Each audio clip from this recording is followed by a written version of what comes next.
நமக்கு தெரியும் 12 சீஷர்களும் இயேசுவும் ராபோஜனத்தில் இருப்பது போன்ற ஒரு படத்தை அநேக நம்ம பார்த்துருக்கோம். அப்படிதான் யாரெல்லாம் பார்த்துருக்கீங்க? 12 சீஷர்களும் இயேசுவும் பந்தியில் அமர்வது போன்ற படங்களை நம்ம என்ன செஞ்சிருப்போம், பார்த்துருப்போம். அது என்ன நோக்கத்தோடு உருவாக்கப்பட்டது என்று சொல்லி பார்த்தீங்கன்னா, அந்த காலத்தில் சீஷர்கள் தன்னுடைய வீட்டுல என்ன செஞ்சிருப்பாங்க, சில படங்களை, சில புகைப்படங்களை மாட்டி வைத்திருப்பார்கள். புறஜாதிகள் தன்னுடைய வீட்டிற்குள் வருகிற பொழுது இது எதற்கு, இந்த படம் எதற்காக நீங்கள் மாட்டி வைக்கப்பட்டீர்கள் என்று சொல்லி அவர்கள் தன்னுடைய வாயை திறந்து கேட்கிற பொழுது இயேசுவை சுவிசேஷமாய் அறிவிப்பதற்கு ஒரு முகாந்திரமாய் இந்த படம் என்ன செய்யப்பட்டது, வரையப்பட்டது. அது சரி என்று நான் சொல்லவில்லை. அந்நாட்களில், அந்த காலங்களில் சுவிசேஷம் அறிவிப்பதற்கு அது அவர்களுக்கு தேவையாக இருந்தது. அந்த படத்தை உருவாக்கினவர் ஒரு பெரிய ஒரு ஓவியர்.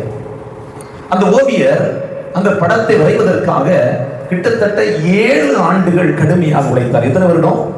7 ஆண்டுகள். முதலாவது, அவர் அந்த படத்தை வரைவதற்கு முன்பு இயேசு கிறிஸ்துவை போல தோற்றம் இருக்க வேண்டும். அவர் சும்மா கற்பனையாக, நல்ல கவனிக்கணும், இது உண்மையானது, நடந்த சம்பவம். ஆனால் அவருக்கு ஒரு விருப்பம், இயேசுனா எப்படி வாழ்ந்திருப்பார், அவர் முகம் எப்படி இருக்கும் அப்படின்னா, முகம் அமைதியின் சொருபி என்று வேதம் சொல்கிறது.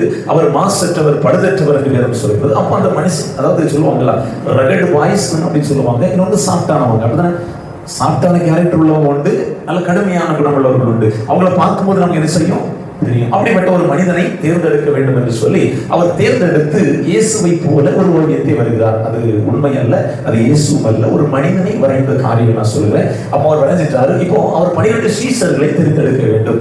அவர் ஒவ்வொரு பேதுருனே எப்படி இருப்பாரு, நம்ம எண்ணத்துல இருக்கோம் அப்படிதானே.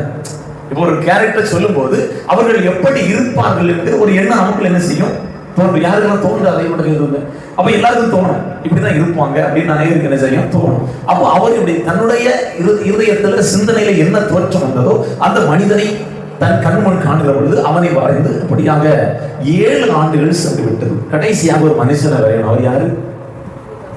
நமக்கு அது மறக்காதுங்க. சரி, அப்ப யூதாசை வரைவதற்காக அவர் பிரயாசப்பட்டு கொண்டிருந்த நேரம், அப்படிப்பட்ட ஒரு மனிதன் எப்படி இருப்பான், கொடுமையானவன் அப்படிங்கிற ஒரு கேரக்டர்ல வரையணும் என்பதற்காக அந்த அவர் வாழ்ந்து கொண்டிருந்த நாட்டினுடைய சிறைச்சாலையின் அதிகாரியை சந்தித்து தன்னுடைய கருத்தை தெரிவிக்கிறார். நான் இப்படி அவர் காரியங்களை செய்து கொண்டிருந்தேன், இதற்கு எனக்கு உங்களுடைய ஒத்துழைப்பு எனக்கு தேவைப்படுகிறது. அதற்காக கொடுமையானவர், மிகவும் பயப்பு, ஜனங்களால் வெறுக்கப்பட்ட அப்படி ஒரு நபர் எனக்கு வேணும் அப்படின்ற உடனே அவர் ஒரு சிறைச்சாலையை அழைத்துக் கொண்டு சென்றார். அந்த மனிதன் மிகவும் கொடுமையானவனாய், மிகவும் பாவங்கள் செய்தவனாய், தேசத்தில் வெறுக்கப்பட்டவனாய், தேசத்தில் ஜனங்களால் துரத்தப்பட்டவனாய், தன் குடும்பத்தால் வெறுக்கப்பட்ட ஒரு மனிதனாய் இருந்தான். அவனை வரைந்து முடித்து கிட்டத்தட்ட 4-5 மணி நேரங்கள் கழித்து அந்த வாலிபன் அந்த ஓவியரை பார்த்து இப்படியாக கேட்டானா, என்னை உங்களுக்கு தெரிகிறதா, என்னை உங்களுக்கு சொன்னானா, நான் இப்பதான் உன்னை முதல்ல பார்க்கிறேன், உன்னை எனக்கு தெரிகிறதா என்று கேட்கிறாயே என்று சொன்னவுடன் அந்த மனிதன் இப்படியாக சொன்னாரா, 7 ஆண்டுகளுக்கு முன் நீங்கள் ஓவியம் வரையும்படியாக இயேசுவை போல ஒரு மனிதன் வேண்டும் என்று வரைந்தீர்களே, அந்த மனிதன் தான் நான். எப்படி அவருடைய வாழ்க்கை மாறியது. தேவஜனங்களே, இதை செய்தியுடைய தலைப்பு ஐக்கியம். என்னது ஐக்கியம்? ஒரு மனிதன் இயேசுவோடு ஐக்கியப்பட்டிருப்பானால் அவருடைய வாழ்க்கை என்றைக்கும் பிரகாசமாக இருக்கும். என்றைக்கு அந்த இயேசுடைய ஐக்கியத்திற்கு ஒரு மனிதன் வெளியே போகிறானோ, தேவ மனிதனுடைய உறவில் இருந்து அவன் வெளியே போகிறானோ, தேவ பிள்ளைகளோடு இருக்கிற ஐக்கியத்தை விட்டு அவன் வெளியே போகிறானோ, அவனுடைய வாழ்க்கை கொடுமையானதாய் மாறிவிடுகிறது. நன்கு கவனியுங்கள், இயேசுவை போல் நல்ல அழகான தோற்றத்தில் இருந்தவன் தான். ஆனால் 7 ஆண்டுகள் கழித்தவனுடைய நிலை யூதாசை போல மாறி. நீங்க இயேசுவை போலையா? அடுத்து நீங்களே கேட்டிருக்கலாம். நான் கேட்டாது கொஞ்சம் நல்லா இருக்காது பார்த்தீங்களா? அதனால நீங்களே கேட்டுட்டீங்கன்னா ஆமா, என் மேல குற்றம் சுமாராது. நல்ல கவனிங்க, இங்கே அப்போஸ்தலனாகிய யோவான் தன்னுடைய முதல் நிருபத்தில் இப்படியாக எழுதுகிறார். அவர் முதல் எழுத ஆரம்பிக்கிறவர் இப்படியாக சொல்லுகிறார், ஆதி முதல் இருந்ததும் நாங்கள் கேட்டதும் எங்கள் கண்களினாலே கண்டதும் நாங்கள் நோக்கி பார்த்ததும் எங்கள் கைகளினாலே தொட்டதுமாய் இருக்கிற ஜீவ வார்த்தை குறித்து உங்களுக்கு அறிவிக்கிறோம். அந்த ஜீவன் வெளிப்பட்டது பிதாவிடத்தில் இருந்ததும் எங்களுக்கு வெளிப்பட்டதுமான நித்தியமாய் இருக்கிற அந்த ஜீவனை நாங்கள் கண்டு அதை குறித்து சாட்சி கொடுத்து அதை உங்களுக்கு அறிவிக்கிறோம். நீங்களும் எங்களுடைய ஐக்கியம் உள்ளவர்களாகும்படி நாங்கள் கண்டு கேட்டு இருக்கிறதை உங்களுக்கும் அறிவிக்கிறோம். எங்களுடைய ஐக்கியம், வாசிங்க, எங்களுடைய ஐக்கியம் பிதாவோடும் அவருடைய குமாரனாகி இயேசு கிறிஸ்துவோடும் இருக்கிறது. உங்கள் சந்தோஷம் நிறைவாக இருக்கும்படி உங்களுக்கு அவர் சொல்றார், நாங்கள் தேவனோடு இருக்கிறோம். காரணம், நாங்கள் தேவனோடு இருக்கிற அந்த ஐக்கியம் எப்படி இருக்கிறது? பிதாவோடும் பிதாவாகிய குமாரனாகிய கிறிஸ்துவோடும் நாங்கள் ஐக்கியம் வைத்திருக்கிறோம். ஆகவே நீங்களும் எங்களோடு ஐக்கியம் உள்ளவர்கள் ஆகும்படி. அந்த 3வது வசனம் தொடக்கத்தை எல்லாரும் வாசிப்போம். நீங்களும் எங்களோட ஐக்கியம் உள்ளவர்கள் ஆகும்படி. பக்கத்துல கையப்படி சொல்லுங்க, நீங்களும் எங்களோடு ஐக்கியம் உள்ளவர்கள் ஆகும்படி. ஏனென்றால் நாங்கள் யாரோடு ஐக்கியம் வைத்திருக்கிறோம்? பிதாவாகிய தேவனோடு குமாரனாகிய கிறிஸ்து இயேசுவோடு நாங்கள் ஐக்கியம் வைத்திருக்கிறோம். ஆகவே எங்களோடு ஐக்கியம் கொள்ளும்படியாக பரிசுத்த ஆவியானவர் எங்கள் மத்தியில் வந்திருக்கிறார். எல்லாரும் ஒரு விசை கரங்களை உயர்த்தி, தேவ ஜனங்களே, நீங்கள் பிதாவாகிய தேவனோடு குமாரனாகிய கிறிஸ்துவோடு உங்கள் ஐக்கியம் இருக்குமானால் உங்களோட ஐக்கியம் வைத்தபடியாக பிதாவாகிய குமாரனாகிய கிறிஸ்து இயேசு பரிசுத்த ஆவியானவர் உங்கள் மத்தியில் அதுபோது நிச்சயமே. அல்லேலூயா. நீங்கள் யாரோடு ஐக்கியம் வைத்திருக்கிறீர்கள்? எப்படி சொல்லுங்க, நீங்கள் யாரோடு ஐக்கியம் வைத்திருக்கிறீர்கள்? விசுவாச குடும்பங்களோடு உங்களுக்கு ஐக்கியம் இருக்கிறதா? தேவனோட ஐக்கியம் இருக்கிறதா? வேற மனிதனோட ஐக்கியம் இருக்கிறதா? அப்படி என்றால் உங்களுடைய வாழ்க்கை யூதாசி போல அல்ல, இயேசுவை போல உங்களுடைய வாழ்க்கை மாறும். அல்லேலூயா. கரங்களை தட்டி, தேவ ஜனங்களே, இன்றைக்கு நம்முடைய ஐக்கியங்கள் தேவனோடு, தேவ பிள்ளைகளோடு, விசுவாச குடும்பங்களோடு இருக்க வேண்டும் என்று தேவ ஆவியானவர் நம்மிடத்தில் எதிர்பார்க்கிறார். அந்த வேதம் சொல்லுகிறது, ஐக்கியப்பட்டிருங்கள் அல்லது சேர்ந்திருங்கள் அல்லது கூடி வாழுங்கள். அருமையான கதை. நான் சொல்ல நினைச்சேன், பாடல் ஆராதனை சொல்லிட்டாங்க. 4 காலை இருந்தது, சிங்கம் பிரித்தது, ஒவ்வொன்றாய் வேட்டையாடி. எனக்கு ரொம்ப எனக்கு சொன்ன ரொம்ப சந்தோஷம். எல்லாரும் ஒரு மனதோடு செயல்படுது. ஆமென். அல்லேலூயா. கரங்களை உயர்த்தி சத்தமா அல்லேலூயா. எனக்கு ஜெப குறிப்பிலிருந்து ஏதாவது வெளிப்பட்டுதான் எனக்கு டபுள் சந்தோஷமா இருக்கும். இந்த வேத பகுதியிலிருந்து வார்த்தையிலிருந்து ஏதாவது வெளிப்படுவது எனக்கு ரொம்ப சந்தோஷம். வெளியே நின்று அந்த கதையை சொல்லும் போது, ஆண்டவரே, எல்லாருக்கும் கர்த்தர் ஒரு மனை தந்திருக்கிறவருக்காக உங்களுக்கு நாங்கள் நன்றி செலுத்துகிறோம் ஆண்டவரே. அல்லேலூயா. எல்லாரும் சொல்லுவாங்க, உலக மனிதர்கள் கூடி வாழ்ந்தால் கோடி நன்மை. ஆனா இன்னைக்கு நம்ம கூடி வாழுகிறோமா? ஒரு சகோதரிட்ட கேட்டேன், உங்கள் குடும்பத்தில் எத்தனை பேர்? எங்கள் குடும்பத்தில் நாங்கள் 3 பேர். யாரு? நான், என்னுடைய கணவன், என்னுடைய பிள்ளை. இதாயா குடும்பம்? குடும்பம்னா யாரு? நான், என் மனைவி, என் பிள்ளைகள், என் மனைவியின் தாயார், என் மனைவியின் தகப்பன், என்னுடைய தகப்பன், என்னுடைய, இதெல்லாம் குடும்பம். பதினேழு சொல்லுங்க, இதுதான் குடும்பம். இதுக்கு மேலே உங்களுக்கு காணிச்சு என் சகோதரன், சகோதரியின் மனைவி, அப்படிதான் முன்னாடி வாழ்ந்தாங்க. சின்ன வீடா இருக்கும், பள்ளிக்கூடம் மாதிரி தான் இருக்கும். நான் ஒரு வீட்டுக்கு போயிருந்தேன், சின்ன வீடு, இதுக்குள்ளதான் 3 பேர் குடும்பம் நடத்துறேன்னு சொல்றாங்க. எப்படியா வாழ்ந்தீங்க? அதுதாங்க ஒற்றுமை, அதுதான் ஐக்கியம். சொல்லுவாங்கல்ல, மனம் இருந்தால் இடம் உண்டு. இன்னைக்கு இடம் இருக்கு, மனம் உண்மைதானே? உண்மையா இல்லையா? அன்னைக்கு இடம் கிடையாது. எனக்கு நல்ல ஞாபகம். எங்க வீடெல்லாம் ஒரு இந்த ஓலக்கூடாது, அதுல 5 பேர் இருந்தோம். வெளியே தான் படுக்கணும், வெளி கிடையாது. ஆனா அதுல 5 பேர் என்ன செய்தோம்? வாழ்த்தோம். ஆனா இன்றைக்கு இடம் இருக்கிறது, மனிதர்களுக்கு நல்ல மனம் இல்லை. அதனால இயேசுவை சொல்கிறார், எல்லாரும் ஐக்கியமா இருங்கள். அல்லேலூயா. நான் பெரியவன், நீ பெரியவன் என்கிற எண்ணங்கள் இல்லாதபடி, நான் அந்த சபை இந்த சபை என்கிற எண்ணங்கள் இல்லாதபடி, நான் ஆதியில ரட்சிக்கப்பட்டு விட்டேன் இப்பந்தான் வந்தா என்று சொல்லாதபடி, எல்லா காரியத்திலும் ஐக்கியமா இருக்க வேண்டும் என்று தேவன் நம்மிடத்தில் எதிர்பார்க்கிறார். அல்லேலூயா. முதலாவது பிரிவினை எங்கே உண்டாக்கப்பட்டது? முதலாவது பிரிவினை எங்கே உண்டாக்கப்பட்டது? ஐக்கியங்கள் முதலாவது எங்கே கெட்டு போனது? எங்க? 5 கிராமத்திலயா? ஏன்னா 5 கிராமத்துல கேட்டோம். ஏதேன் தோட்டத்தில் முதலாவது தேவன் மேல் வைத்திருந்த ஐக்கியத்தை கெடுத்தது யார்? சாத்தான். அப்படின்னு அவங்க மேலேயே ஃபுல்லா பழிய போட்டுக்கிட்டே இருக்கும். தேவனுக்கும் ஆதாம் ஏவாளுக்கும் பிரிவினையை உண்டாக்கியது வேணா அவனா இருக்கலாம், ஆனால் உண்டாக்குவதற்கு காரணமா இருந்தவர்கள் ஆதாமும் ஏவாளும். பக்கத்துல சொல்லுங்க, நீங்களும் நாங்க தான் பிரிவினைக்கு காரணம். எல்லா இடத்துலயும் சாத்தான் அவனையே குறை சொல்லிட்டு இருக்கோம். செய்யற தப்பு நம்ம பழி இருக்க மேல அவன் மட்டும் கேட்டான்னா அழுவான். நான் சும்மா தானடா இருக்கேன். உண்மைதானே ஐயா? எல்லாம் யாருக்கு எல்லா தப்பும் யாருக்கு மேல சொல்றோம்? உண்மையா இல்லையா? அவன் தப்பு செய்யறான் இல்லைன்னு சொல்ல வரல, எல்லாத்தையும் அவன் மேல பழிய போட்ட அவன் சொல்லுவான், உன் பிள்ளைலாம் என் மேல குற்றப்படுத்தா அப்படின்னு. எத்தனை புரியுது நான் சொல்றது? வேதம் தெளிவாய் சொல்கிற தேவ ஜனங்களே, ஆதாம் ஏவாள் தேவனுக்கும் ஐக்கியத்தை கெடுத்தது வேண்டுமானால் சாத்தானா இருக்கலாம். ஒரு அட்வைஸ் தான் கொடுத்தான், இப்படி செஞ்சு பாரு, இப்படி இருப்பார். அதை செய்யக்கூடாதுன்னு சொன்னது யாரு? தேவன் சொன்னார் அல்லவா? ஆனா தவறு செஞ்சது யாரு? இப்ப புரிஞ்சுக்கிட்டா புரிஞ்சு போச்சாங்களே? அப்ப நம்ம ஐக்கியம், நம்முடைய ஐக்கியம் கெடுவதற்கு காரணமாக இருப்பது பிசாசு அல்ல, மனிதர்களாகிய நம்மை. காரணம் என்ன தெரியுமா? மனுஷிய யோசனைகள் மேல் நோக்கி நிற்கிற பொழுது அங்கே பிரிவினைகள் உண்டாக்கப்படுகிறது. அவர் காரியம் சொல்றேன், சாத்தான் பிரிவினையை உண்டு பண்ணினான். சரி, ஓகே, நஷ்டப்பட்டது யார்? மனுஷன் தானே. அப்போ மனிதனுடைய வாழ்க்கையில் ஐக்கியம் கெடும் பொழுது யாருக்கு பிரச்சனை வருகிறது? நமக்கு தான். அப்போ ஏன் அந்த பிரிவினை நமக்குள் வேண்டும்? சேர்ந்து இருப்போமே, ஐக்கியமா இருப்போமே.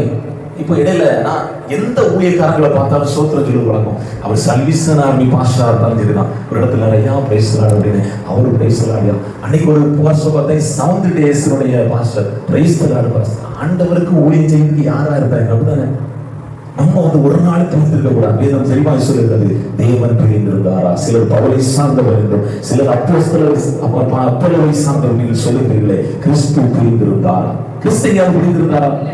ஆனால் கிறிஸ்தவ பிரிந்திருக்கிறது. இதுக்கு ஒரு ஐக்கியம் இல்லை. ஏன்? காரணம் என்ன அப்படின்னு கேட்டீங்கன்னா, சாத்தான் அல்ல, மனிதர்களே. எப்படி? எத்தனை சொல்றேன் புரியுது? இன்றைக்கு நமக்குள் பிரிவினை இருப்பதற்கு காரணம் சாத்தான் அல்ல, மனிதர்களே. நம்ம யோசிச்சா போதும். கொஞ்சம் ஆறு அறிவு இருக்குல்ல, இல்லைன்னு சொல்ற மட்டும் கை இருக்கு. எல்லாருக்கும் யோசிக்க முடிய பசிச்சா சாப்பிடணும். நமக்கு கையில வெட்டுப்பட்டா காயத்துக்கு புண்ணும் மருந்து வைக்கணும், எல்லாம் தெரியும். ஆனா தேவனுடைய காரியத்தில் மட்டும் நமக்கு என்னதில்லை? சிந்தனை இல்லை, யோசனை இல்லை, ஞானம் இல்லை. காரணம் என்ன தெரியுமா? உங்களுக்குள் ஐக்கியம் இல்லாமல் என்று வேதம் சொல்கிறது. அதனால 3ஆம் அதிகாரம் 1ஆம் வசனப்படியாக நீங்கள் எங்களோட ஐக்கியம் உள்ளவர்களாகும்படி அப்படின்னு சொல்லப்படுகிறதை பார்க்க முடியும். தேவஜனங்களே, ஆதாம் ஏவாளும் ஏதனை விட்டு துரத்தப்படுவதற்கு முதல் காரணம் ஆதாமின் பாவமே. தோட்டத்தை காக்கும்படியாகவும் பண்படுத்தும்படியாக வைக்கப்பட்டிருந்த ஆதாம் தோட்டத்தை பண்படுத்துவன் பாதுகாக்க மறந்ததினால் பொல்லாத சாத்தான் உள்ளே வருகிறது. முதல் பாவம் செய்தது பிசாசானவன் அல்ல, மனிதனாகிய ஆதாம் என்று வேதம் நமக்கு தெளிவாய் சுட்டி காட்டுகிறது. முதல் பாவம் செய்தது யார்? ஆதாம், ஏவாள் அல்ல. எல்லாரும் சொல்லுவாங்க ஏவாள் தான் பாவம் செய்தாள் என்று சொல்லி. அதனால தான் முன்பு உள்ள ஆண்கள் எல்லாம் கூட்டம் கூடி ஒரு சட்டமன்றம் போல எல்லாரும் கூடி ஒரு தீர்மானம் எடுக்கிறார்களாம். இன்னையிலிருந்து ஆண்கள் சாப்பிட்டது போதுதான் பெண்கள் சாப்பிடணும். எத்தனை புரியுது? புரிஞ்சவர்களுக்கு கருத்திருக்கு. அப்படிதானையா? ஆண்கள் சாப்பிட்டதான் முன்னாடி எல்லாம் பெண்கள். இப்ப நீ சாப்பிட்டா என்ன, சாப்பிடாட்டு என்ன? நான் முதல்ல உண்மைதானே, நாம ஒத்துக்கிட்டீங்களா? அந்த காலத்துல அப்படிதான். ஆதாம் அன்னைக்கே ஒரு திட்டத்தை கொண்டு வந்துட்டாரு. டேய், நம்ம சாப்பிட்டு போகதான் பெண்கள் என்ன செய்யணும்? ஏன்னா அவ சாப்பிட்டு போக நான் சாப்பிட்டனா இப்படி மாட்டிக்கிட்டேன்டா அப்படின்னு. அல்லேலூயா. கரங்களை உயர்த்தி சத்தமா அல்லேலூயா. பிரிவினையினால் வந்த விளைவுகள் என்ன அப்படின்னு கேட்டீங்கன்னா, தேவனிடத்தில் நெருங்க முடியாத நிலை. தேவ ஜனங்களே, நீங்கள் ஒருவருக்கொருவர் ஐக்கியமா இல்லை என்றால் தேவனிடத்தில் நெருங்க முடியாது. நம்ம ஜெபிக்கிறோம், ஆராதிக்கிறோம், தேவனை மையப்படுத்துகிறோம், ஆனா தேவன் மகிமை அடைகிறாரா? நாம் பிரிந்திருப்போமானால், ஐக்கியத்தில் இருந்து விலகி இருப்போமானால், தேவனிடத்தில் நாம் சேருகிற பாக்கியத்தை நாம் இழந்து விடுகிறோம். தேவ ஜனங்களே, அதோடு நின்று விடாதபடி வேதம் சொல்லுவது, இயேசு கிறிஸ்துவாகிய தேவன் அவரை தேடி வருகிறார். ஆனாலும் எங்கே இருக்கிறாய்? ஒளிந்து கொண்டிருக்கிற அனுபவங்கள். உன் தோட்டத்தை உன் கரத்தில் தந்திருக்கிறார். ஏன் தோட்டத்தை உன் கரத்தில் தந்திருக்கிறார்? நீ ஏன் ஒளிந்து கொண்டிருக்கிறாய்? இயேசு உன் கரத்தில் கரத்தை தந்திருக்கிறார். நீ ஏன் ஒளிந்து கொண்டிருக்கிறாய்? காரணம் என்ன தெரியுமா? உனக்கு ஐக்கியம் இல்லை, பிரிவினை. என்னது?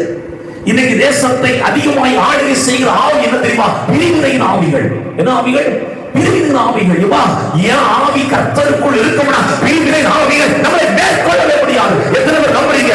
எல்லாரும் கரங்களை உயர்த்தி இன்றைக்கு இருந்து இந்த பிரிவினை ஆவிகள் எனக்குள் கிரியை செய்யாதபடி சர்வத்தையும் படைத்த சர்வ வல்லவராம் இயேசுவின் நாமத்தினாலே செயலற்று போவதாக.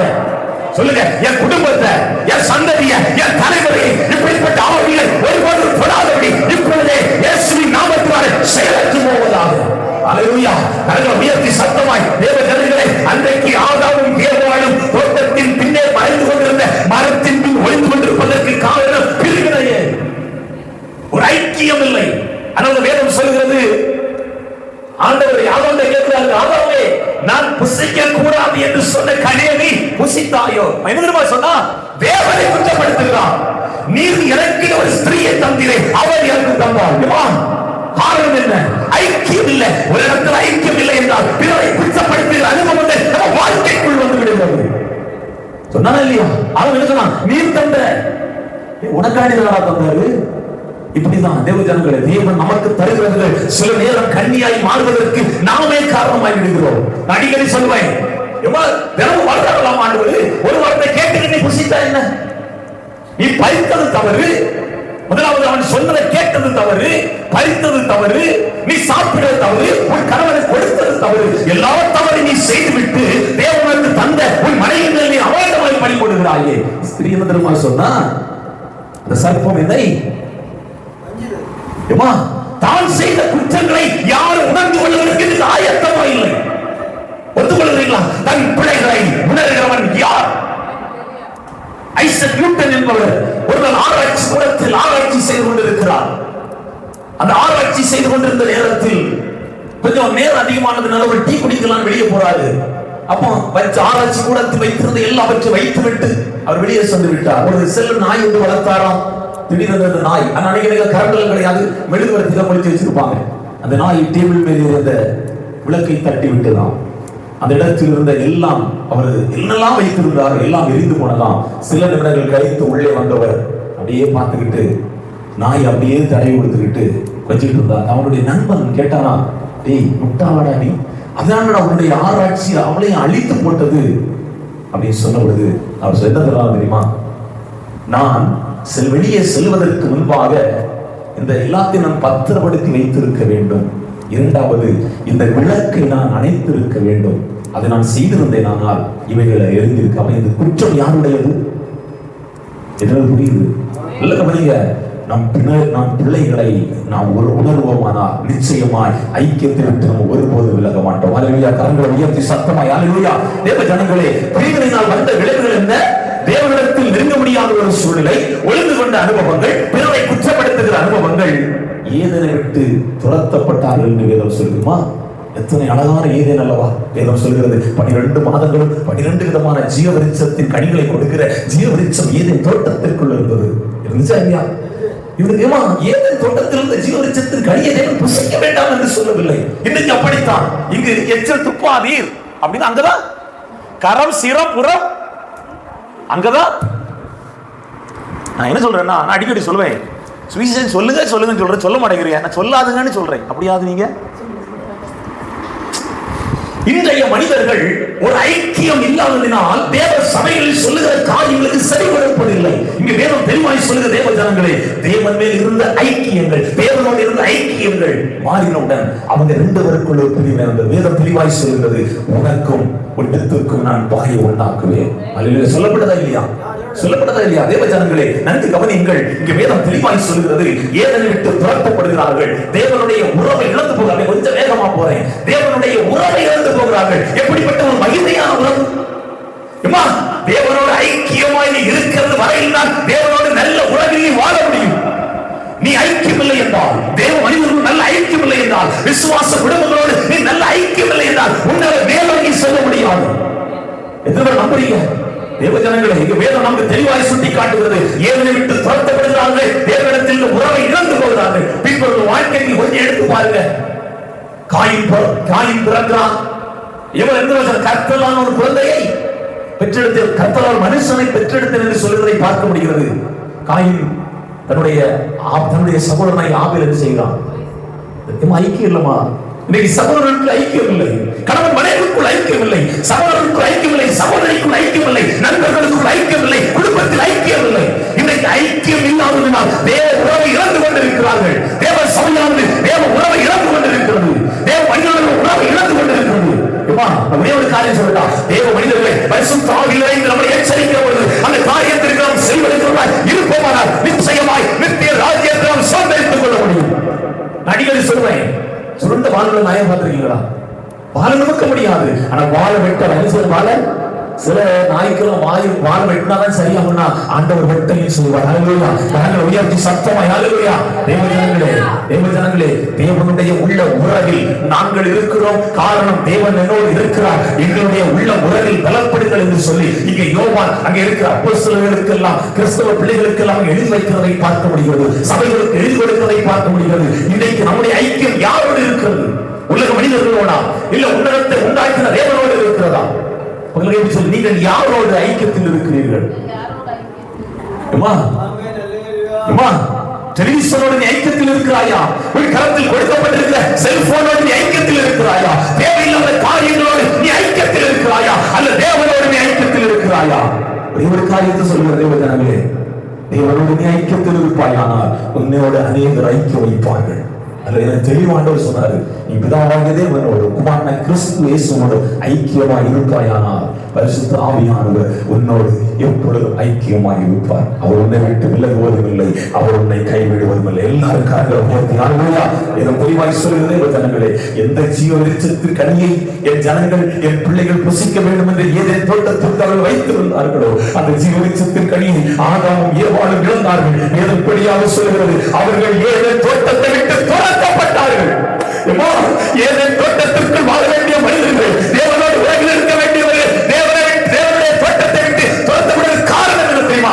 தேவனுடைய உறவை இழந்தார்கள், ஐக்கியத்தை இழந்தார்கள். இழந்து விடாதீங்கம்மா, தேவனுடைய உறவை ஐக்கியத்தை இழந்து விடாதீர்கள். ஜீவனிச்சத்தின் கனியை கடைசி வரையிலும் புசிக்க முடியாத ஒரு சூழ்நிலைக்கு நாம் தள்ளப்பட்டு விடுவோம். ஒரு நாளைக்கு வந்துடாதுங்க. ஒரே ஒரு காரியத்தை மட்டும் சொல்றேமா, நடந்தது தெரியுமா? வந்தது சர்ப்பம் மட்டுமல்ல, பாவம் உள்ள நுழைந்தது, சாபம் உள்ள நுழைந்தது. கொலை செய்யும்படியாக தன் சகோதரனை துணிந்து கொலை செய்தார் என்று சொல்லுகிறது. அன்று கேட்கிறாரு, தாயிலே உன் சகோதரன் ஆபேல் எங்கே? என்ன தெரியுமா சொன்னா? அவனுக்கு நான் என்ன காவலாளியோ? கேள்வியை பாருங்க, யாரிடத்தில்? தேவனிடத்தில் கேட்கிற கேள்வி என்ன? அவனுக்கு நான் காவலாளியோ? ஏய், நீதான கொலை செய்தாய், நீதான புதைத்தாய், உன்னிடத்தில் நான் கேட்க வேண்டும் என்று சொல்லப்படுகிறது. சொல்றான், எனக்கு அவருக்கு கண்ணில்லாதவரா, காதில்லாதவரா, கேட்க தெரியாதவரா? வேதம் தெளிவாய் சொல்கிறது, ஆபேலின் ரத்தம் முதல் இன்றைக்கு மரிக்கிற பரிசுத்தவான்களுடைய ரத்தம் வரையில் தேவ சமூகத்திலே முறையிட்டுக் கொண்டது. ரத்தம் சொல்லுகிறார், உன் ஆபேல் எங்கே? உன் சகோதரன் ஆபேல் எங்கே? சொல்றான், அவனுக்கு இந்த நான் காவலாளியோ? தேவனிடத்தில் எதிர்த்து பேசுகிறான். நீங்க அந்த பகுதி வாசித்து பாருங்க. நான் பார்க்கும்போது ரொம்ப வேதனையா இருந்தது. தன்னுடைய பிள்ளைகளை உணர்ந்து கொள்ள வேண்டும் என்ற எண்ணங்கள் அவனுக்குள் இல்லை. சொல்லிருக்கலாம், நான் அறியாமல் செய்து விட்டேன். சொல்லிருக்கலாமா? சொல்லிருக்க கூடாதா?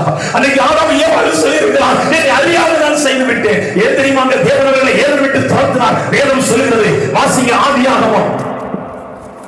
ஆதியாகமம் 2ஆம் அதிகாரம், அதனுடைய கடைசி 2 வசனம் வாசிங்க. ஆதியாகமம் 2 அதனுடைய கடைசி 2 வசனம். இது நிமித்தம் புருஷன் தன் தகப்பனையும் தன் தாயையும் விட்டு தன் மனைவியோடு இசைந்திருப்பான். 3ஆம் அதிகாரம் கடைசி 2 வசனம் வாசிங்க. பண்படுத்த நல்ல கவனிங்க, ஏதேன் தோட்டத்தை விட்டு தேவன் அனுப்பிவிட்டார். அடுத்த வசனம் வாசிங்க. என்னதான் ஏன் துரத்தணும்? இவருக்கு ஒரு ஆசை, எப்படியாவது அந்த ஜீவ விருட்சத்தின் கனியை நான் புசித்து இன்னும் 1000 ஆண்டுகள் வாழ வேண்டும் என்கிற எண்ணங்கள். இன்றைக்கு மனிதனுக்குள் அந்த எண்ணம் இருக்கிறதா இல்லையா? ஏமா சாகுனா யாருக்கெல்லாம் பயம் இல்லை சொல்லுங்க? எல்லாருக்கும் பயம் தான். பயம் இல்லையா? கண்டிப்பா உங்களுக்கு நித்திய ஜீவன் கர்த்தர் கட்டளை. சாவு கண்டு யார் பயப்படலையோ அவங்களை கண்டு சாவு பயப்படும். நம்புறீங்களா? அல்லேலூயா. பாருங்க, சொல்லுவாங்க, எனக்கு ஒரு நல்ல ஒரு மனுஷன் தெரியும், அவங்கள பார்த்து மருத்துவர் சொன்னார்களோ, இன்னும் 3 மாதத்தில் மரித்து போவாய். அவரு சொல்லி 35 வருஷம் இன்னும் உயிரோடு இருக்காரு. எப்படி? அவர் டாக்டர் சொல்லி 35 வருஷம் கழிச்சு இன்னைக்கு அவர் என்ன செய்கிறாரு? உயிரோடு இருக்கிறார். மருத்துவர்கள் சொல்லுவார்கள், உன் வாழ்க்கை முடிந்தது என்று சொல்லி. கர்த்தர் சொல்லி, இல்லம்மா, இதுதான் அவருடைய வாழ்க்கை துவக்கம் என்று சொல்லி. கரங்களை உயர்த்தி சத்தமாய் அல்லேலூயா. தேவ ஜனங்களே, இங்கே வேதம் தெளிவாய் சொல்லுகிறது, மனிதனுக்குள் திடீரென்று ஆசை, ஆதாம் ஏவாளுக்குள் ஒரு ஆசை, நாங்கள் இன்னும் அதிக காலங்கள் வாழ வேண்டும் என்று சொல்லி அந்த தோட்டத்தின் கனியை, ஜீவவிருட்சத்தின் கனியை புசிக்க போகிறது. வேதம் சொல்லுகிறது, அவர் மனுஷனை துரத்தி விட்டு ஜீவ விருட்சத்திற்கு போ வழியை காவல் செய்ய. என்ன கிடைக்கும்? அவன் படிக்கணும்னு வகை தேடி இருக்கிறான். படிக்கணும்னு நினைச்சிருக்கான். ஆண்டவர் பார்த்தார், இல்லடா, உன்னுடைய ஆயுசு நாட்கள் குறைவுன்னு சொல்லி ஏதோ தெளிவாய் சொல்கிறது. ஆதாமுடைய ஆயுசு நாட்கள் எவ்வளவு? 930 ஆண்டுகள். ஆனா வேதம் சொல்லுகிறது, மெத்துசலாவோ 969 வருடங்கள் பூமியிலே உயிர் வாழ்ந்தான். நான் நினைக்கிறேன், நித்திய ஜீவ காலமாய் வாழ்வதற்காகவே தேவன் இந்த பூமியை நம்மளை உருவாக்கி வைத்திருந்தார். ஆனால் நம்ம அதை இழந்ததுனால ஆண்டவர் சொல்றாரு, இன்னொரு நித்தியம் உனக்கு இருக்குப்பா என்ற மாதிரியா அப்படிங்கிற அழைப்பு விடுத்து மீண்டும் கர்த்தரிடத்தில் கேட்கிறார், நீ ஐக்கியத்தை விட்டு விடாதே.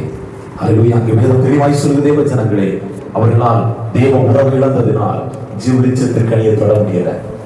ஒருவேளை அவர் ஏதேன் தோட்டத்துக்குள் இருந்து அந்த கனியை புசித்திருந்தால் அவனுக்கு தேவன் கொடுத்திருப்பார். நீங்க தேவனோட ஐக்கியத்தில் இருப்பீர்களானால் நிச்சயமாக உங்களுக்கு ஜீவவிருட்சத்தின் கனி கிடைக்கும். ஹல்லேலூயா. கரங்களை உயர்த்தி சத்தமாய் ஹல்லேலூயா. இதைப்படியாக சொல்கிறது, காயினுக்கு ஆபேல் மேல் எரிச்சல் வந்தது, பகை வந்தது, துணிந்து கொலை செய்தான், புதைத்து வைக்கிறான். அது மட்டுமல்ல, தேவனிடத்தில் துணிகரமா போய் சொல்லணும். இன்னைக்கு நம்ம மனிதனிடத்துல துணிகரமா போய் சொல்றது போல, அன்றைக்கு காயின் தேவனிடத்துல துணிகரமா போய் சொல்றான். நீங்க நல்லா பாருங்க, அதன் பிறகு தேவன் யாரிடத்திலும் பேசினது எழுதப்பட்டிருக்காரு பாருங்க. காயின், ஆதாம், ஏவாள் இவங்கெல்லாம் ஆண்டவர் பேசியிருப்பார். அடுத்தெல்லாம் பாருங்க, தரிசனம் அப்படிதான் ஆண்டவர் பேசியிருப்பார். அடுத்து எங்க வரும்போது கேட்டீங்கன்னா மோசேக்கு தான் அடுத்தவர் பேசுவார். பாத்தீங்களா? அது முகமுகமா தரிசித்தான் அப்படின்னு சொல்லி வேதத்துல போட்டிருக்கு. ஆனா இன்னொரு பகுதியில் சொல்லப்பட்டிருக்கு, முதுகுதான் எனக்கு காட்டினாரு சொல்லப்பட்டிருக்கு. வாசிக்கிறீங்களா? நல்ல வழி தேவ ஜனங்களே, இதற்கு காரணம் என்ன? ஐக்கியம் இல்லாமல். பகுதியை சொல்லுங்க திரும்ப ஒரு முறை கூட, நீங்கள் யாரோடு ஐக்கியம் வைத்திருக்கிறீர்கள்? வாசிங்க அதனுடைய 4ஆம் அதிகாரம், ஆதியாகமம் 4ஆம் அதிகாரம், அதனுடைய 16-17 வசனங்கள். அப்படியே காயின் கர்த்தருடைய சந்தையை விட்டு புறப்பட்டு ஏதேனுக்கு கிழக்கான லோத் என்னும் தேசத்தில் குடியிருந்தான். காயின் தன் மனைவியை அடைந்தான். அவள் கர்ப்பவதியாகி ஏரோக்கை பெற்றாள். அப்பொழுது அவன் ஒரு பட்டணத்தை கட்டி அந்த பட்டணத்திற்கு தன் குமாரனாகிய ஏரோக்குடைய பெயரை தனக்கென்று வாழ ஆரம்பித்து விட்டார்கள். இப்ப யாருக்கு அந்த ஜீவ விருட்சத்திற்கு போடுகிற விருப்பம் இல்லை. ஏமா, நீ வரக்கூடாது என்பதற்காக அவர் ஜீவ விருட்சத்துக்கு கடிக்கு போற வழி அடைக்கல. நீ பரிசுத்தமாகி உன் பாவத்தை அறிக்கையிட்டு நீ பரிசுத்தமாக்கப்பட்டவராய் ஏதேன் தோட்டத்துக்கு நீ மீண்டும் வர வேண்டும் என்று எதிர்பார்த்து காத்துக் கொண்டிருந்தார். இவனோ தனக்கென்று வீடுகளை கட்டி தனக்கென்று குடும்ப குட்டிகளை பெற்றுக் கொண்டு ஒரு பட்டணத்தை உண்டாக்கி, யாருக்கு வேதம் தெளிவாய் சொல்கிறது, எந்த இடத்தில் உங்க பேரோ உங்க பிள்ளைங்க பேர எழுதக்கூடாது. எத்தனை வாசிக்கிறீங்க பைபிள்ல? எத்தனை வாசிக்கிறீங்க? வண்டியானாலும் சரி, எதுவானாலும் பிள்ளைகள் பெயரோ நம்ம சந்ததியும் யாருக்கு பேர் எழுதக்கூடாது. பைபிள் தெளிவாய் சொல்லப்பட்டிருக்கிறது, என்னுடைய நாமத்தை அல்லாமல் வேறு எந்த ஒரு நாமமும் எதிலும் பொறிக்கப்படக்கூடாது என்று வேதத்திலே சொல்லப்பட்டிருக்கிறது. அல்லேலூயா. நல்லா பாருங்க, நிறைய பேர் யெகோவா ஈரே அப்படிங்கிற இல்லம் வைப்பாங்க. ஏன் தெரியுமா? அவர்கள் ஞானம் உள்ளவர்கள். அவங்களுக்கு தெரியும், வீட்டுக்கோ வண்டிக்கோ பிள்ளைங்க பேர் வைக்க கூடாது. நான் சமீபத்தில் ஒரு மனிதனை சந்தித்தேன். எனக்கு ஆண்டு சொல்லிட்டு இருந்த ஊழியக்காரர் தான், பின்னாடி பிள்ளைங்க பேரில் இருந்தார். தெளிவா சொன்னேன், ஐயா அது தெளிவா சொல்றாரு, அந்த பேரை நீங்க கட் பண்ணுங்க. நானும் ஒரு நாள் அறியாமல் செஞ்சவங்க. ஆனா தேவன் எனக்கு என்னைக்கு சொன்னாரோ அன்னைக்கு அந்த பேரெல்லாம் எடுக்க ஆரம்பித்தேன். பல ஆண்டுகளுக்கு முன்பாக. எங்கும் தேவன் நாமம் மகிமடைய வேண்டும் என்று தேவன் நம்மிடத்தில் எதிர்பார்க்கிறார். அல்லேலூயா. கரங்களை உயர்த்தி சத்தமாய் அல்லேலூயா. வாசிங்க ஆதியாகமம் 4ஆம் அதிகாரம், அதோட 23-24 வசனங்கள்.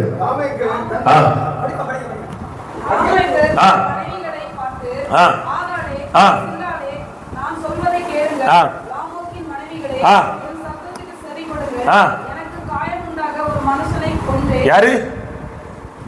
காயின் வழியில வந்து அவன் பிள்ளை சொல்றான், எனக்கு காயம் உண்டாக ஒருத்தனா? ஏய், நீ என்னடா பிள்ளைக்கு கற்றுக் கொடுக்கிறாய்? நீங்கள் பிள்ளைகளுக்கு எதை கற்றுக் கொடுக்கிறீர்கள்? நான் வாழ்ந்தது போல என் பிள்ளைகளும் வாழ வேண்டும் என்றால் இல்ல, நான் இந்த பாவத்திலும் சாபத்திலும் விடுபட்டு என் பிள்ளைகளாயும் பரலோகத்தை சென்ற வேண்டும் எண்ணங்கள் நமக்குள் இருக்குமானால் என்னுடைய கிரியைகள் அல்ல, தேவன் என்ன செய்தாரோ அதை செய்யும்படியாக நீங்கள் பிள்ளைகளுக்கு கற்றுக் கொடுப்பீர்கள். ஏமா என்ன சொல்லுவாங்க? தாயை போலதான் பழமொழி மாறணுங்க. உன் தாய் இப்படின்னா என்னுடைய வாழ்க்கை அப்படி இல்ல, என்னுடைய வாழ்க்கை கிறிஸ்துவை போல. எல்லா கரங்களை உயர்த்தி என்னுடைய வாழ்க்கை கிறிஸ்துவை போல மாற வேண்டும். தெரியுமா? என்னுடைய தகப்பன் அவர் தாயாய் வருகிறவர், தகப்பனாய் வருகிறவர், நண்பராய் வருகிறவர், பேச்சரவனாய் வருகிறவர். எனக்கு எல்லாமே அவர் தான். ஆகவே அவரை போல என்னுடைய வாழ்க்கை மாற வேண்டும். அல்லேலூயா. கரங்களை உயர்த்தி சத்தமாய் அல்லேலூயா. சத்தமா சொல்லுங்களா? கர்த்தர் பெரியவர். ஆமென். நல்ல கவனிங்க. தன்னுடைய காயினின் வழியில் வந்த லாமேக்கு சொல்றான், எனக்கு தரம் உண்டாக ஒருத்தன பொண்ணு ஆசைங்க தடவுண்டாக ஒரு வாலிபனை கொலை காயினுக்காக 7 படி சுமரமானால் லாமேக்குக்காக 70 படி. ஏ பிள்ளைக்கு சண்டை சொல்லி கொடுத்திருக்கான், பிரிவினை சொல்லி கொடுத்திருக்கான், கசப்பை சொல்லி கொடுத்திருக்கான், கோபத்தை சொல்லி கொடுத்திருக்கான். ஏமா முன்னாடி உள்ள காலத்துல பார்த்திருக்கிறேன், எங்க நல்லது சொல்லுவாங்க, அவள்கிட்ட பேசாத. உங்களே சொல்ல மாட்டோம்ல, நீங்க ரொம்ப நல்லவங்க. அவள்கிட்ட நீ நான் பேசுவேன். எனக்கு அன்னைக்கு இருந்து அந்த ஒரு நல்ல ஒரு குணத்துக்கு யார்கிட்ட பேசக்கூடாது, அவங்கள்ட்ட அந்த வழியை போய் பேசுவேன். அவங்க சொல்லுவாங்க, அவங்க குடும்பத்தார் எங்களோட பேச மாட்டாங்க, சண்டை இல்லவா, நான் பிரிந்து இருக்க மாட்டேன். அல்லேலூயா. கரங்களை உயர்த்தி சத்தமாய் அல்லேலூயா. நம்ம பிள்ளைகளுக்கு எதை கற்றுக் கொடுக்கிறோம்? நான் சண்டை எடுத்துட்டு போறேன், பிள்ளைகள் சேர்ந்து எடுக்கட்டுமே, இருந்துட்டு போட்டுமே. என்ன நான் பேச மாட்டேன் என்பதற்காக பிள்ளைகள் பேசக்கூடாதா? நான் நம்மளே பேச வேண்டும். எத்தனை பேர் பிரிந்து இருக்கிறார்கள்? ஆனா சொல்லுங்க, பிள்ளைகளிடத்துல கடந்த வருடத்துக்கு முன்பாக, சில வருடங்களுக்கு முன்பாக இப்படி எங்க வீட்டுல பிரச்சனை வந்துச்சு. நாங்க பேசிப்பட மாட்டோம், ஆனா நீ பேசி வாங்கிடு, நாம் மீண்டும் ஐக்கியப்படுவோம். அதுல எது நான் சொல்ல புரியுது? ஏமா வேதம் தெளிவாய் சொல்கிறது, கோடி வாழ்ந்தால் கோடி நன்மை. அல்லேலூயா. இன்னைக்கு நமக்கு நன்மை தேவைப்படுகிறது, ஆனா கூடி வாழ வேண்டும் என்ற எண்ணங்கள் நமக்குள் இல்லாமல் போய்விடுகிறது. அல்லேலூயா. கரங்களை உயர்த்தி சத்தமாய் அல்லேலூயா. நமக்கு தெரியும் பிரிவினை உண்டாக்கியவன் யாரு? இப்ப யாரை சொல்லவே ஒரு கேள்வி. சாத்தான சொல்லணுமா, ஆதாமை சொல்லணுமா, இல்ல ஏவாளை சொல்லணுமா? பிரிவினை உண்டாக்கப்படுவதற்கு காரணம் சாத்தான். பிரிவினை உண்டாக்கியது ஆதாம், பிரிவினைக்கு வித்திட்டது ஏவாள். நல்லது படிக்க. நான் சொல்லுவேன் அடிக்கடி, எந்த ஒரு எழுத்தும் முதல் புள்ளியில் ஆரம்பிக்கிறது போல நம்முடைய வாழ்க்கையிலும் பிரிவினைகள், ஐக்கியமின்மைகள் எல்லாம் ஒரு புள்ளியில தான் ஆரம்பிக்குது. நான் என்ன சொல்றேன்னா, அந்த புள்ளியை வச்ச உடனே அடிச்சிடும். எதுனா சொல்ல புரியுது? அல்லேலூயா. நான் சொல்லட்டா, நம்ம யாரு காரியே மூஞ்சில துப்புனாலும் படைச்சுக்கிட்டு சகோதரி அல்லேலூயா.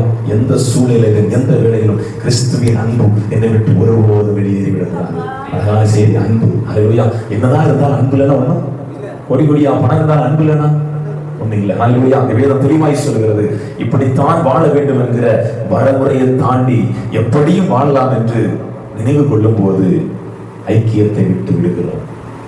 இப்படித்தான் வாழ வேண்டும் என்கிற ஒரு வரைமுறையை தேவன் நமக்கு காண்பித்திருக்கிறார். இல்ல எப்படியும் வாழலாம் என்று வருகிற பொழுது அங்கே நம்ம ஐக்கியத்தை விட்டு விடுகிறோம் என்று வேதம் சொல்லுகிறது. அதாவது சொல்லுவாங்க, விட்டுக் கொடுப்பவர்கள் கெட்டு போவதில்லை, கெட்டு போவர்கள். பக்கம் சொல்லுங்க, நீங்க விட்டுக் கொடுக்கிறவங்களா இல்ல கெட்டு போறவங்களா? விட்டு கொடுத்தா கெட்டு போவதில்லையா? கெட்டு போன விரும்புறவங்க விட்டு கொடுப்பது இல்லையா? இன்னையிலிருந்து சொல்லுங்க, கை விட்டுறாது, கையை விட்டுறாதுங்க. இன்னையிலிருந்து எல்லா காரியத்திலும் விட்டு கொடுத்து போங்க. அல்லேலூயா. இரண்டாவது வாசிங்க, ஆதியாகமம் 13ஆம் அதிகாரம். ஆதியாகமம் 13ஆம் அதிகாரம், அதனுடைய 11வது வசனம். அப்பொழுது லோத்து யோர்தானுக்கு அருகான சமபூமி முழுவதையும் தெரிந்து கொண்டு கிழக்கே பிரயாணப்பட்டு போனான். இப்படி அவர்கள் ஒருவரை ஒருவர் விட்டு பிடித்தார்கள். ஆபிரகாம் கானான் தேசத்தில் குடியிருந்தான். நல்ல கவனிங்க. நமக்கு தெரியும், ஆபிரகாமும் தேராகு, ஆபிரகாம், சாராள், லோத் 4 பேர் தான் ஊர் என்கிற கல்தேர் பட்டணத்தை விட்டு புறப்பட்டு கானானுக்கு போகும்படியாக வருகிறார்கள். ஆனானில் குடியிருந்த நேரத்தில் ஆரனோடு இருக்கிறான் இந்த லோத். மீண்டும் வருகிறார்கள் கானானுக்குள். கானானுக்குள் வந்து வேதம் தெளிவாய் சொல்கிறது, எகிப்திற்கு போகிறார்கள். எகிப்திற்கு போன உடனே யாருக்கு நிறைய ஆடு மாடெல்லாம் இருந்துச்சு? ஆபிரகாமுக்கு. அப்ப இவர் பார்க்கிறாரு, லோத்து என் பிள்ளையை போன்றான் என்று சொல்லி தனக்கு உண்டான ஆஸ்திகளை அவருக்கு பாதி கொடுக்கிறாரு. இப்ப அவருக்கு என்ன வந்துட்டு? ஆஸ்திகள் பெருகிவிட்டது. வேதம் தெளிவாய் சொல்கிறது. அதனுடைய 13ஆம் அதிகாரம், அந்த 13ஆம் அதிகாரத்துல அதனுடைய 4வது வசனம் வாசிங்க. 5 வாசிங்க. ஆபிரகாம் வந்த லோத்துக்கும் ஆடு மாடுகளும் கூடாரங்களும் இருந்தன. அவர்கள் ஒருமித்து குடியிருக்க அந்த பூமி அவர்களை தாண்டக்கூடாது இருந்தது.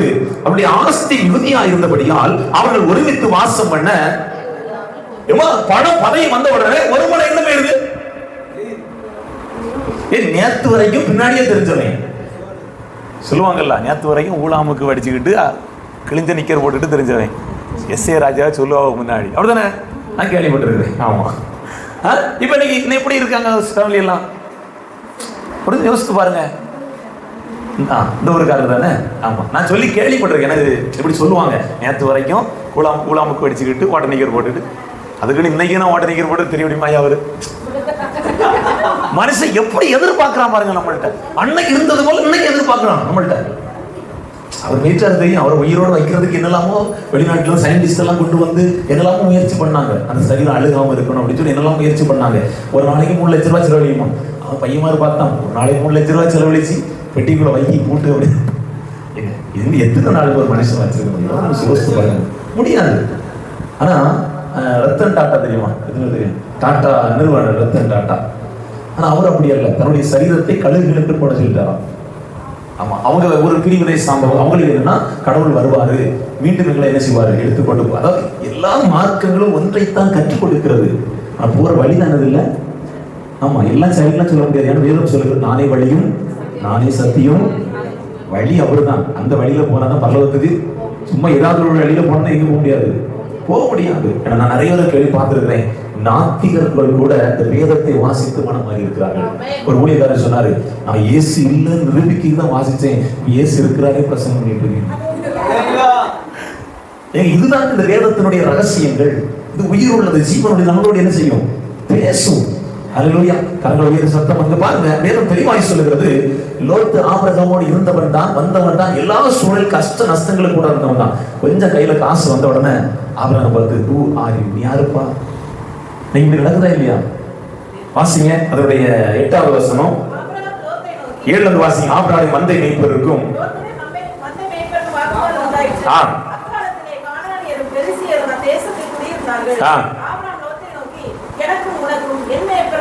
அவனுக்கு தெரியும் 2 மேய்ப்பருக்கு சண்டை வந்துட்டு, இனி உனக்கு எனக்கு தான் சண்டை. அவங்களே சரணடைஞ்சிட்டான், உனக்கு எனக்கு சண்டை. நம்ம சகோதரர்கள் அதான் சொல்றான் பாருங்க. இதுதான் தேவனோடு ஐக்கியமா இருக்கிறவருடைய நற்குணங்கள்.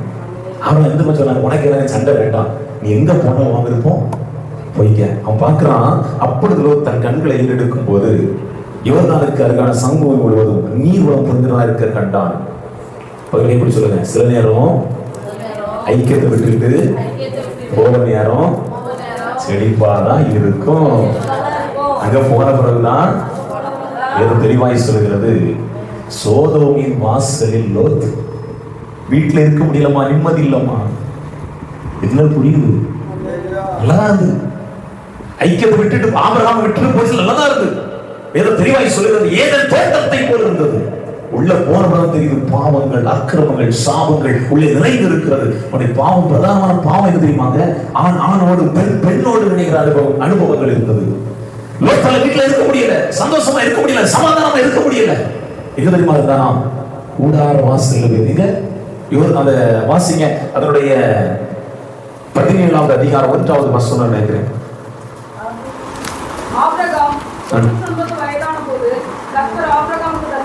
அதுல ஒரு நிமிஷம் அதனுடைய 20 வாசிங்க, 21 வாசிங்க. அதுல ஒரு நான் எடுத்துறேன். வாசிங்கம்மா.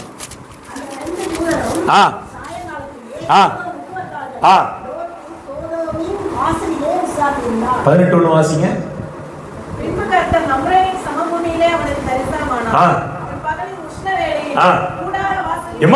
ஆபிரகாம் வீட்டுல இருக்கிறான், லோத் எங்க இருக்கிறான்? வெளியில இருக்கிறான், பட்டணத்துக்கு வெளியில இருக்கிறான். அவனால என்ன இல்ல, வீட்டுக்குள்ள நிம்மதி இல்ல, சமாதானம் இல்ல, சந்தோஷம் இல்ல. காரணம் என்ன தெரியுமா? தேவ மனிதனோடு உள்ள ஐக்கியத்திலிருந்து என்னைக்கு லோத் வெளியே போனானோ அன்றைக்கு தெய்வீக சமாதானத்தை இழந்து விட்டான். இதெல்லாம் சொல்றது புரியுது? இப்ப இந்த பலரை வச்சிருங்க. தேவ மனிதனோடு உள்ள ஐக்கியத்தை ஒருபோதும் விட்டு விடாதீர்கள். விட்டீங்க போச்சு, விட்டா கெட்டு போச்சு. கவனிக்க தேவ ஜனங்களே, ஒவ்வொரு நாளும் ஒவ்வொரு இடமும் தேவனோடு ஐக்கியத்தில் இருக்க வேண்டும். 2வது வேதம் சொல்கிறது, தேவ மனிதர்களோடு நாம் ஐக்கியத்தில் இருக்க வேண்டும். அல்லேலூயா. 3வது வாசிங்க 2 தீமோத்தேயு 4ஆம் அதிகாரம் அதனுடைய 10வது வசனம். 2 தீமோத்தேயு.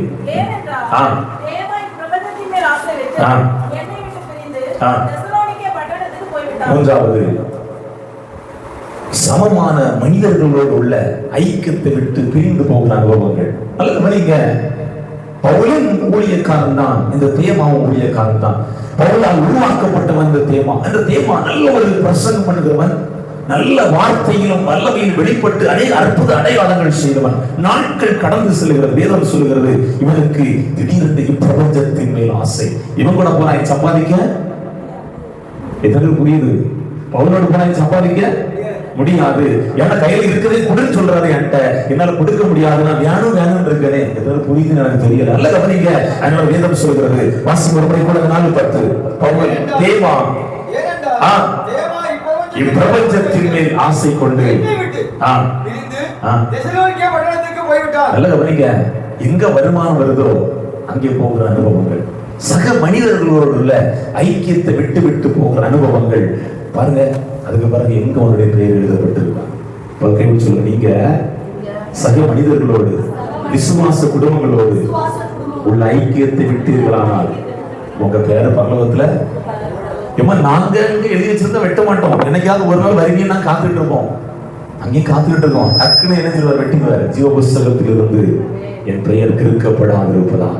முதலாவது தேவனோட ஐக்கியம், இரண்டாவது தேவ மனிதர்களோடு உள்ள ஐக்கியம், மூன்றாவது சக மனிதர்களோடு உள்ள ஐக்கியம். அல்லேலூயா. ஒரு 2 வசனத்தை மட்டும் காண்பித்து கொடுத்து விட்டு வாசிங்க. நீதிமொழிகள் 18ஆம் அதிகாரம் அதனுடைய 1வது வசனம் இப்படியாக சொல்கிறது, பிரிந்து போகிறவன் தன் இச்சையின்படி செய்ய பார்க்கிறான். அல்லேலூயா. எப்படி பிரிந்து போகிறவன், ஐக்கியத்தை விட்டு பிரிந்து போகிறவன் தனக்கென்று ஒரு காரியங்களை ஏற்படுத்திக் கொண்டு தான் செய்கிறதான் சரி என்று சொல்லி வாதிடுகிறதை பார்க்க முடிகிறது. அல்லேலூயா. 1 கொரிந்தியர் 7ஆம் அதிகாரம் அதனுடைய 6வது வசனத்திலிருந்து வேறு எப்படியாக சொல்கிறது, கணவன் மனைவி பிரிந்தால் அது பாவம். எப்படி கணவன் மனைவி எப்படி இருக்கணும்?